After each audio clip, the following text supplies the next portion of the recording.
আমার রাজপুত্র। সুখে থেকো ভালো থেকো গরিব ঘরের রাজপুত্র।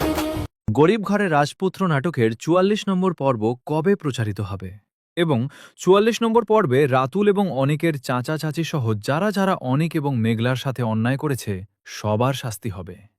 আর ৪৩ নম্বর পর্বে কিন্তু বৃষ্টিকে আপনারা হারিয়েছেন, কারণ বৃষ্টিকে হারিয়ে অনেক দর্শক অনেক বেশি কষ্ট পেয়েছে। বৃষ্টিকে ওভাবে না হারিয়ে বৃষ্টিকে যদি শেষ পর্যন্ত সাব্বিরের সাথে মিল করে দেওয়া হতো তাহলে দর্শকরা এত কষ্ট পেত না।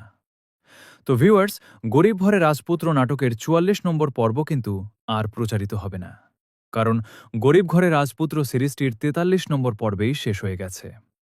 তো গাইজ, আজকের ভিডিওটি তৈরি করার মূল উদ্দেশ্য হচ্ছে আপনাদের জানিয়ে দেওয়া যে গরিব ঘরে রাজপুত্র নাটকের ৪৪ নম্বর পর্ব যে আর আসবে না।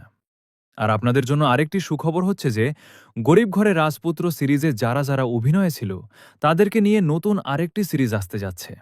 সেই সিরিজটির নাম হল দুই পৃথিবীর রাজা। তো আপনারা গরিব ঘরে রাজপুত্র সিরিজের সবগুলো পর্ব কে কে দেখেছেন এবং গরিব ঘরে রাজপুত্র সিরিজটি মূলত আপনাদের কাছে কেমন লাগলো, ভালো নাকি খারাপ, অবশ্যই কমেন্টে বলে যাবেন। তো গাইজ, ভিডিওটি ছিল এই পর্যন্তই। সবাই ভালো থাকবেন, সুস্থ থাকবেন।